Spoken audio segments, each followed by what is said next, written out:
प्रिय छात्र एवं छात्राओं, नमस्कार। मैं सुनील सर, बायोलॉजी का शिक्षक, आपको 11वीं के बायोलॉजी का 4th चैप्टर जिसका नाम है एनिमल किंगडम, प्राणी जगत, इसकी सीरीज लेके आए हैं, है ना। इसमें हम आपको पूरा चैप्टर A to Z समझाएंगे, है ना, लेक्चर बाय लेक्चर। तो इसमें हम देखेंगे कि हम चारों तरफ अपने देखते हैं विभिन्न प्रकार के जीव जंतु, है ना, different types of shape and forms उनके हमको पाए जाते हैं। आज तक मिलियंस ऑफ स्पीशीज एनिमल्स की खोजी गई है ना, जिनको हमको कैटेगराइज करना बहुत इंपॉर्टेंट है उनकी स्टडी के लिए खासकर, है ना।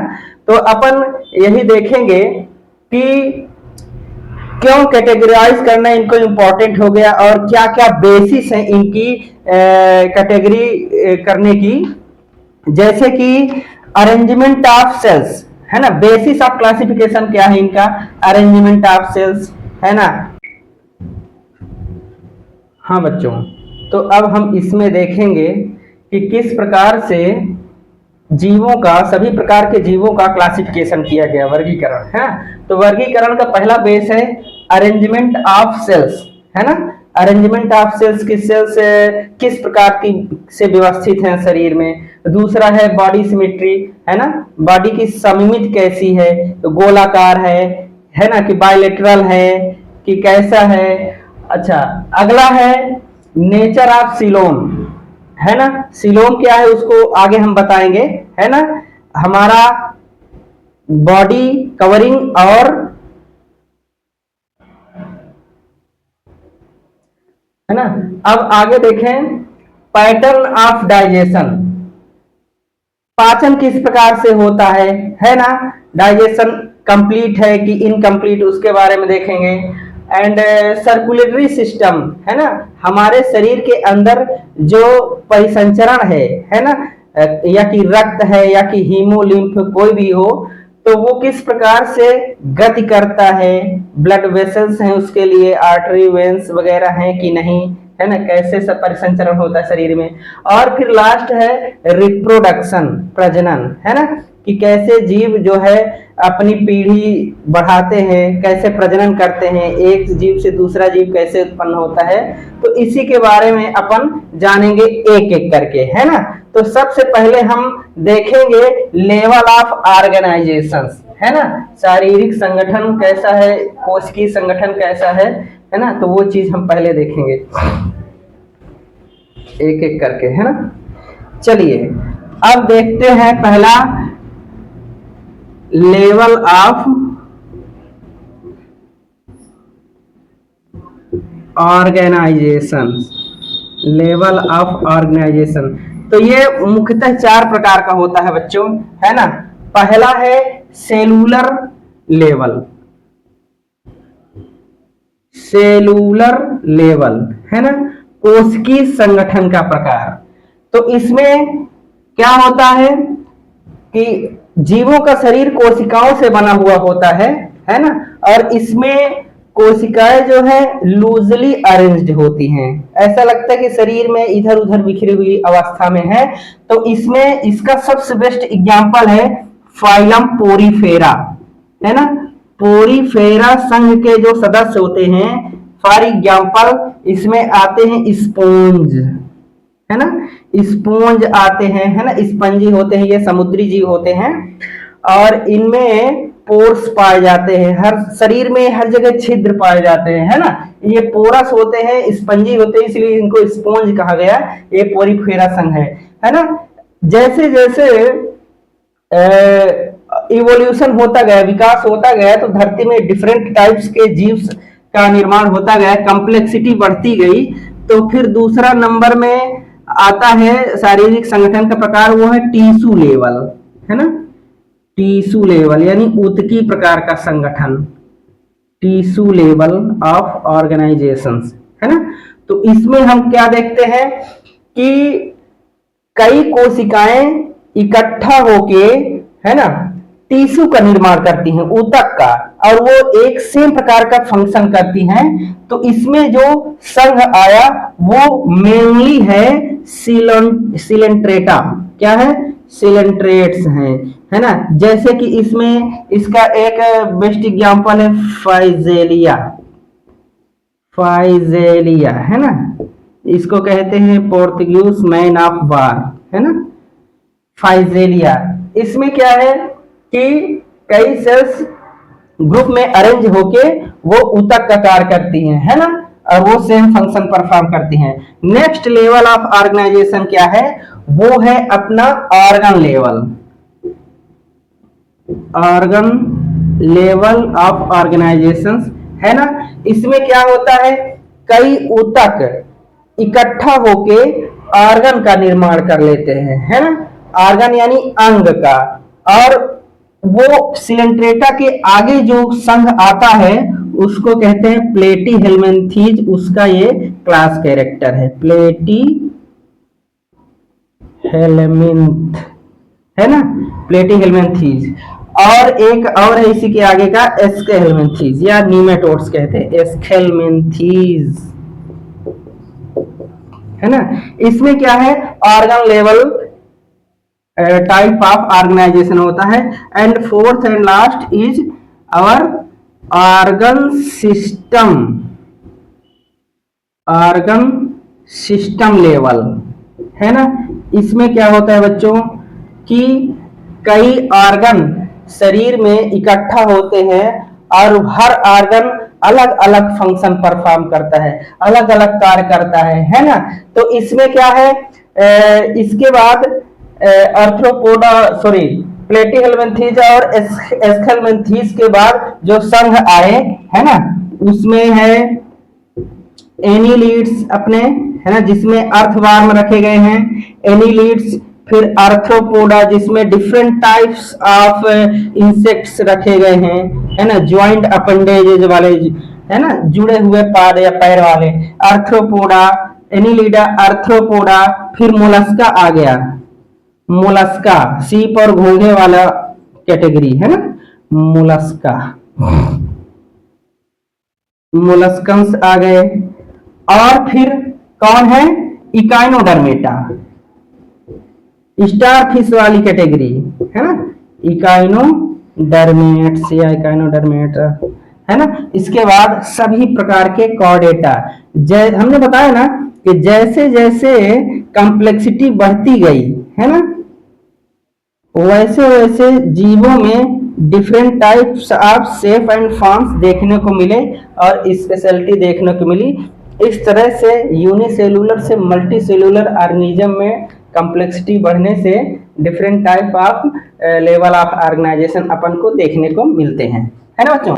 इतना तक हम उम्मीद करते हैं कि आपको समझ में आया होगा क्लियरली, है ना। इसके बाद हम इसको मिटा दे रहे हैं। अब आगे हम देखेंगे कि ठीक है, organ system level of organisation तो हमने देखा, लेकिन उसमें भी कुछ स्पेशल चीजें हमको देखने को मिलेंगी, है ना।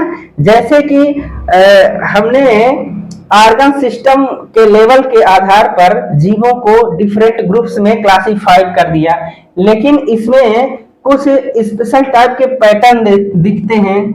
सपोज हम देखें डाइजेस्टिव सिस्टम जीवों में, है ना, डाइजेस्टिव सिस्टम के बेस पर भी इनको कैटेगराइज किया गया। जैसे कि मान लो कि दो प्रकार की कैटेगरी है इसमें, incomplete digestive system, incomplete digestive system के बेस पर जो जीव हैं, और दूसरा है कंप्लीट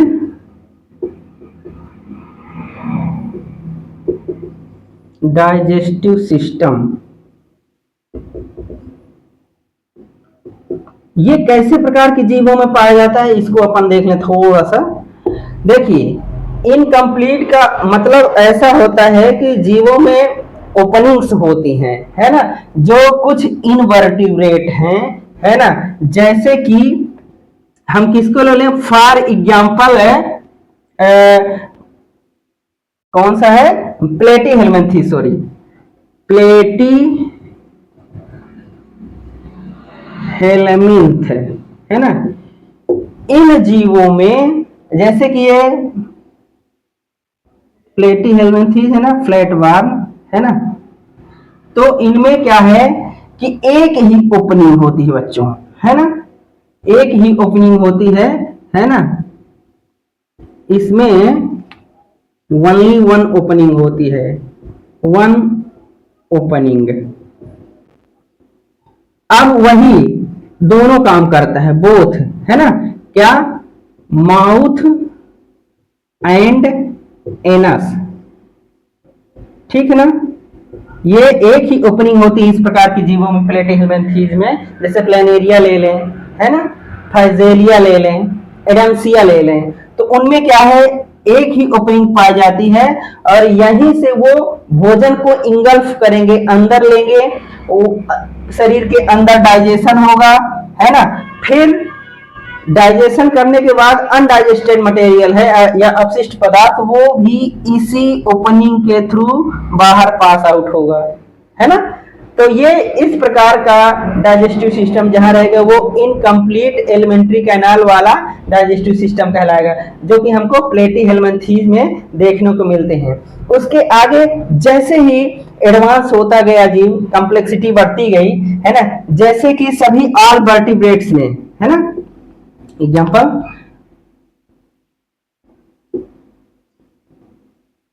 some invertebrates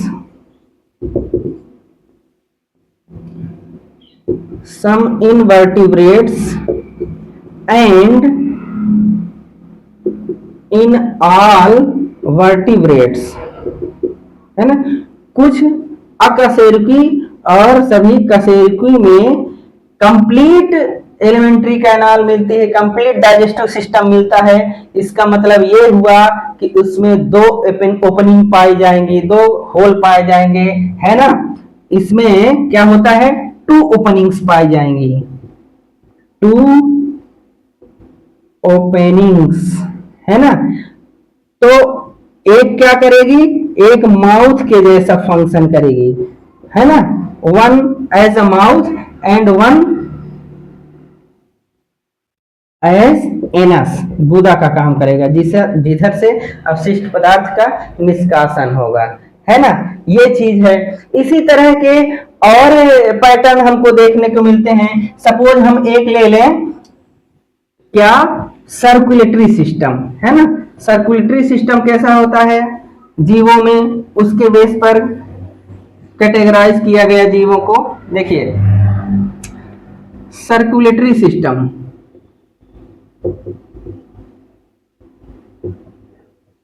यानी कि अपना क्या, परिसंचरण तंत्र, परिसंचरण तंत्र, यानी कि जीवों में किस प्रकार का फ्लूइड गति करता है शरीर के अंदर, वो अपन देखेंगे, है ना। एक होता है ओपन टाइप का, है ना, open type circulatory system, and next one is closed type circulatory system, closed type of circulatory system. इसका मतलब क्या है ना। अब इसको देखते हैं बच्चों थोड़ा सा। सपोज ये अपना हृदय है, देह है ना, और ये अपने क्या है, कोई मान लो ऊतक है, जैसे कि हमने ले लिया लीवर, है ना, लीवर।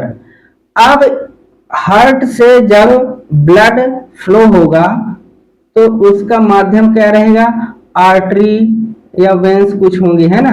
सपोज ये आर्टरी से या धमनी से रक्त जो है बहता है ना, और कहा जाता है ऊतकों में। तो इसमें खास बात क्या होती है कि ये यहां पर डायरेक्ट कोशिकाओं में ब्लड पोर्ड कर दिया जाता है, उड़ेल दिया जाता है, और ये जो कोशिका है या टिश्यू है ये उस रक्त से एकदम नहा जाता है, बाथ कंडीशन में रहता है ना। और फिर क्या होता है, इसको ऑक्सीजन वगैरह पहुंची उधर से, और फिर इससे क्या होता है, ब्लड कलेक्ट करके फिर वेन्स के थ्रू या शिराओं के माध्यम से है ना, ब्लड वेसल्स के माध्यम से फिर से हार्ट को चला जाता है और फिर उधर से फेफड़े या लंग्स में जाता है ऑक्सीजनेशन होने के लिए, है ना। तो इस तरह से हमने देखा। और इसमें क्या है कि वाल्व तो होते हैं, है ना, वाल्व, लेकिन इसमें छोटे छोटे छिद्र भी होते हैं, साइनस, वहां से ये निकलता है ना, ये चीज होता है।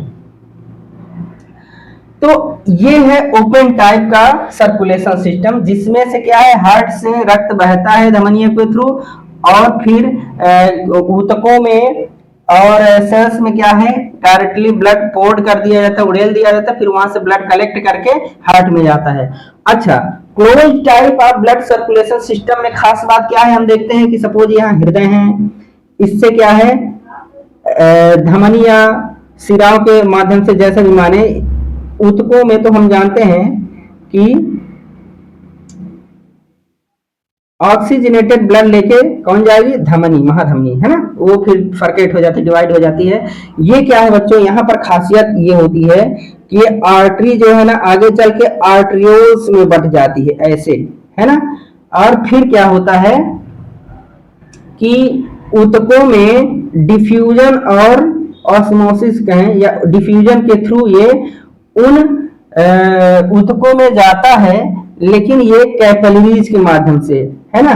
और फिर ये ब्लड कलेक्ट करके डीऑक्सीजनेटेड ब्लड कहाँ जाता है, हार्ट में चला जाता है। यानी हमने देखा कि क्लोज टाइप सर्कुलेशन सिस्टम में हमेशा ब्लड वाहिनियों में ही, रक्त वाहिनियों के अंदर ही बहता रहता है, इसीलिए इसको क्लोज्ड सर्कुलेटरी सिस्टम कहते हैं, है ना। ये आर्टरी है, ये वेन्स है, ये अपना हार्ट है ना। यहाँ पर बकायदे वाल्व पाई जाती हैं, वाल्व प्रेजेंट होती हैं, है ना। ये चीज होता है ना। तो ये ओपन टाइप हुआ और ये क्लोज टाइप। ओपन टाइप का जो बेस्ट एग्जांपल है इनवर्टिब्रेट्स में देखने को मिलते हैं। फॉर एग्जांपल ये क्या है, आर्थ्रोपोडा के संघ में देखने को मिलते हैं। सभी प्रकार के जो इंसेक्ट्स होते हैं ना, उन कैटेगरी में ये open type of blood circulation system पाया जाता है। जैसे कि ग्रास ओपर हो गया, स्कॉर्पियन हो गया, टिड्डे हो गए अपने, है ना, ये सब आर्थ्रोपोडा कैटेगरी में आते हैं। दूसरा है मोलस्का, मोलस्कन्स जो होते हैं, जैसे कि पाइला, स्नेल्स हो गया, सीप हो गए, है ना, ये। अब देखें क्लोज्ड सर्कुलेटरी सिस्टम कहाँ पाया जाता है, इसका एग्जांपल देखें कि ये प्रेजेंट कहाँ होता है ना।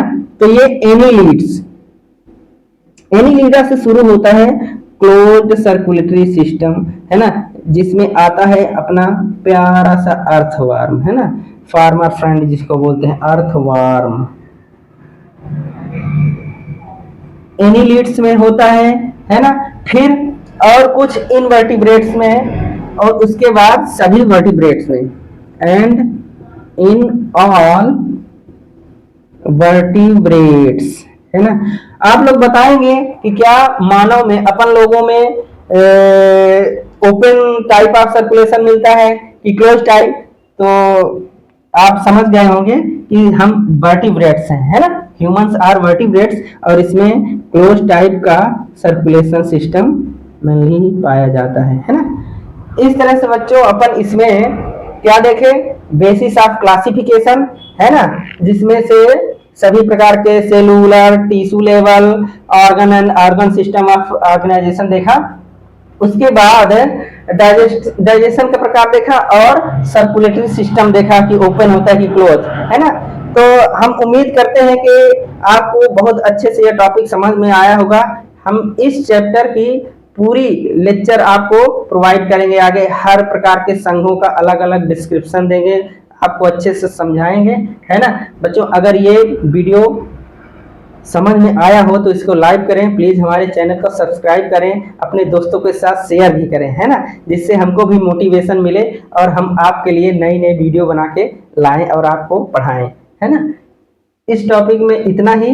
आगे के जो टॉपिक्स हैं अगले वीडियो में हम आपको देने वाले हैं। ओके, थैंक यू बच्चों।